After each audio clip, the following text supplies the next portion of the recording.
Nós vamos então passar lá para a questão número 9. Questão número 9, tratando, vamos lá, de uma análise. Essa questão é relativamente recente também, de prova aí do Enem. Ela diz assim, ó: para medir o tempo de reação de uma pessoa, pode-se realizar a seguinte experiência. O que seria tempo de reação? É aquele intervalo de tempo entre se observar determinado evento e haver uma resposta de quem foi instigado por aquele evento. Por exemplo, um motorista que venha conduzindo o seu carro. Em dado momento ele observa que o carro da frente freia, as luzes de freio do carro da frente se acendem. Entre perceber que o carro da frente freou e pisar no freio do seu próprio carro, há um intervalo de tempo. Esse intervalo de tempo nós chamamos de tempo de reação. No caso, por exemplo, de uma competição, seja de corrida, de natação, o tempo de reação é um fator que pode ajudar o vencedor. Você tem, no momento da largada de uma corrida ou no momento do início de uma competição de natação, você tem os atletas perfilados. Alguém, num determinado instante, dispara uma arma, produzindo um som, dando indício àquele evento, àquela corrida, àquela natação. E aí, imediatamente, os atletas disparam. Entre ouvir e iniciar, você tem aí o tempo de reação. Evidentemente, no caso dos atletas, quanto menor for esse tempo de reação, melhor as suas chances de obter sucesso naquela competição. No caso do motorista, quanto menor for o tempo de reação, maiores são as possibilidades de que ele não colida com o carro da frente. Então esse tempo de reação é importante no dia a dia das pessoas. Então, para medir o tempo de reação, foi realizada a seguinte experiência. Mantenha uma régua com cerca de 30 centímetros, suspensa verticalmente, segurando-a pela extremidade superior, de modo que o zero da régua esteja situado na extremidade inferior. Então eu vou pegar uma régua com cerca de 30 centímetros e vou mantê-la suspensa aqui, ó, segurando pela extremidade superior. E o zero da régua tem que estar aqui embaixo. A pessoa deve colocar os dedos de sua mão em forma de pinça, próximos do zero da régua, sem tocá-la. Então eu vou medir o tempo de reação de alguém, de uma outra pessoa. Eu estou segurando uma régua aqui, a régua está na posição vertical, o zero está aqui embaixo. Na altura do zero, aquela pessoa está como se fosse segurar a régua, com os seus dedos em forma de pinça na linha do zero, alinhado com o zero, sem, evidentemente, tocar na régua. Sem tocá-la. Sem aviso prévio, a pessoa que estiver segurando a régua deve soltá-la. A outra pessoa deve procurar segurá-la o mais rapidamente possível e observar a posição onde conseguiu segurar a régua. Isto é, a distância que ela percorre durante a queda. Então, eu estou segurando a régua, a outra pessoa está com a mão em forma de pinça. Num dado momento, sem aviso, eu largo a régua. Ao largar isso aqui, tem que rapidamente segurar. Evidentemente que a régua cairá de algum pedaço. E no ponto onde eu seguro, eu vou marcar onde a régua foi presa. O quadro seguinte mostra a posição em que 3 pessoas conseguiram segurar a régua e os seus tempos de reação. Olha lá. Essa pessoa aqui teve um tempo de reação de 0,14 segundos. A régua caiu 0,1 metro, ou 0,10 metros. Já o segundo teve um tempo de reação de 0,17 segundos, ou 17 centésimos de segundo, e a régua caiu 0,15. O terceiro teve um tempo de reação de 0,24 segundos, ou 24 centésimos de segundo, e a régua caiu 0,30. Eu consigo observar rapidamente aqui pela tabela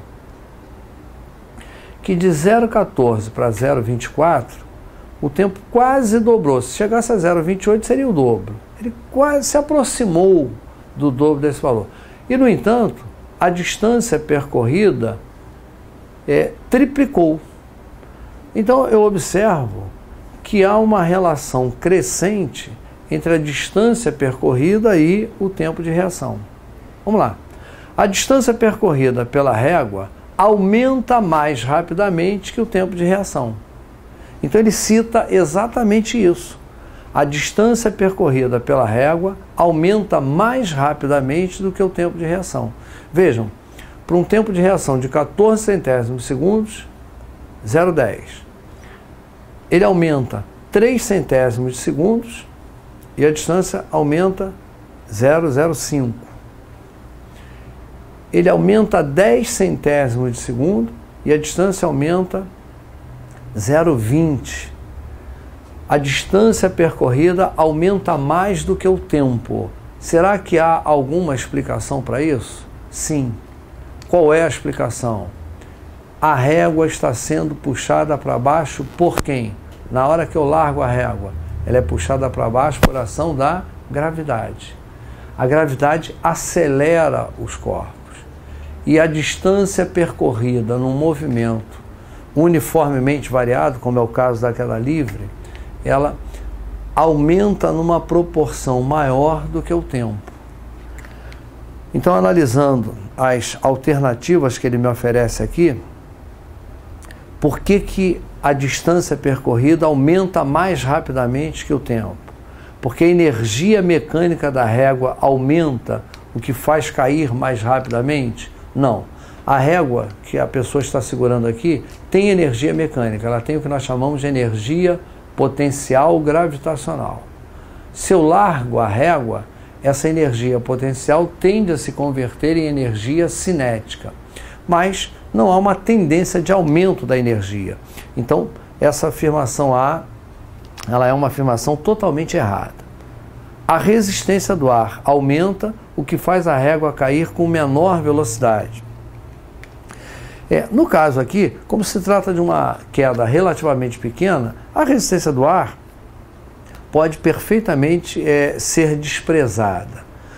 A resistência do ar impediria que ela acelerasse da mesma forma o tempo todo, não fazê-la cair com menor velocidade, que inclusive é incoerente com a tabela, porque se a velocidade diminuísse, em lugar de andar distâncias cada vez maiores, ela andaria distâncias cada vez menores.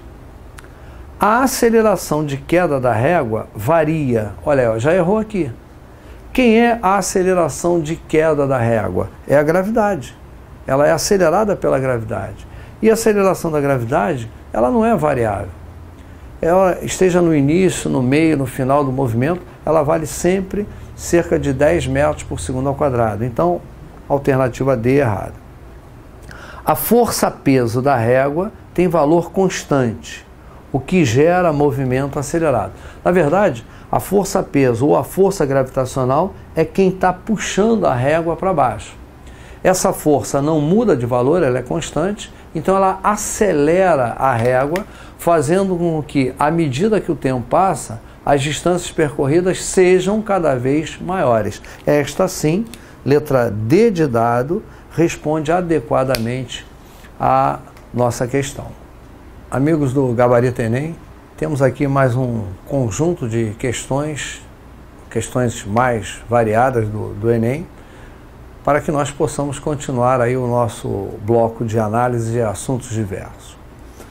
A questão atual vem na área da mecânica, especificamente abordando as transformações de energia.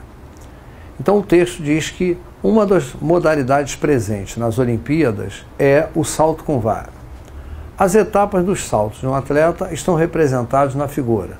Ele colocou uma figura simples, um atleta correndo, em dado momento inclinando a vara para iniciar o salto, quando ele atinge uma determinada altura e o momento em que ele cai, né, lá no colchão que vai servir para absorver o impacto dele com o solo.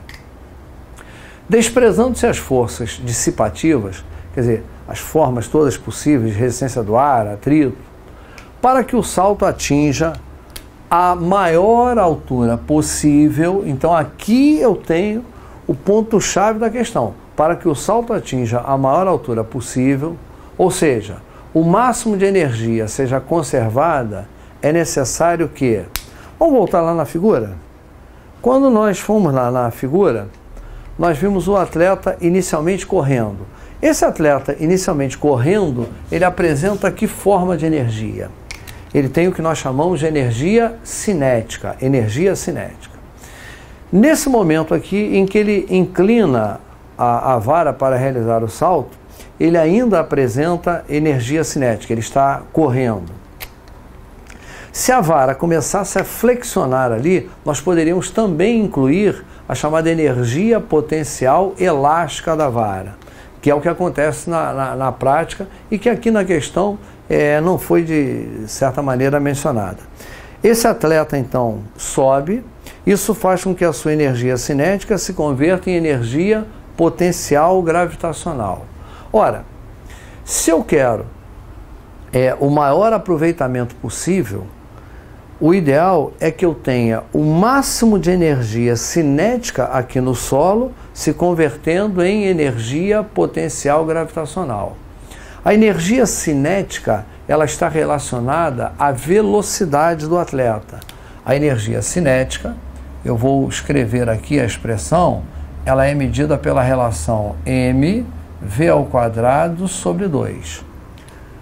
Energia cinética, massa, velocidade ao quadrado sobre 2. Como a massa do atleta é constante, a energia cinética estará diretamente relacionada com a velocidade. Quanto mais velocidade ele conseguir imprimir, mais energia cinética. Já a energia potencial gravitacional, ela está medida pela relação mgh, onde o m representa a massa do atleta, o g a gravidade local e h a altura que ele se encontra, no caso em relação ao solo, que é a nossa referência nesse problema. Então eu terei maior aproveitamento nesse salto se o máximo dessa energia cinética se converter em energia potencial gravitacional. Ou, em outras palavras, a sua velocidade se converter em altura. Voltando lá, então, ao texto, desprezando-se os atritos, e os atritos poderiam gerar perda de energia, para que o salto atinja a maior altura possível, é necessário que, eu vou precisar apagar aqui, para que nós possamos fazer a leitura do texto da questão, que é relativamente simples. A energia cinética representada na etapa 1 seja totalmente convertida em energia potencial elástica na etapa 4. Não. A energia cinética representada na etapa 2, que é no momento que ele inclina a vara, seja totalmente convertida em energia potencial gravitacional representada na etapa 4. A etapa 4 é quando ele já caiu. O ideal é que o máximo de energia cinética nessas etapas, principalmente aqui, seja convertido em potencial gravitacional aqui, em ganho de altura. Tá?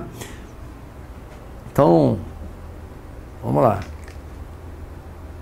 Ele falou a energia cinética representada na etapa 2, tudo bem, seja totalmente convertida em energia potencial gravitacional na etapa 4. O erro da questão está aqui.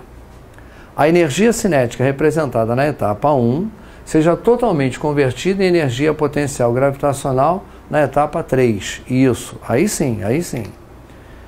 Aqui ele já fala energia gravitacional representada na etapa 2. A etapa 2 ele está no chão ainda, ele nem tem energia potencial gravitacional.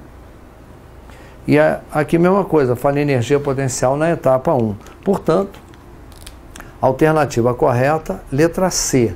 Para ter a maior altura possível, eu tenho que ter o máximo de energia cinética na etapa 1, convertido em energia na etapa 3. O máximo da cinética em 1 se converte em potencial na 3, com isso ele ganha a maior altura possível. Tá? Essa, então, responde corretamente a nossa questão.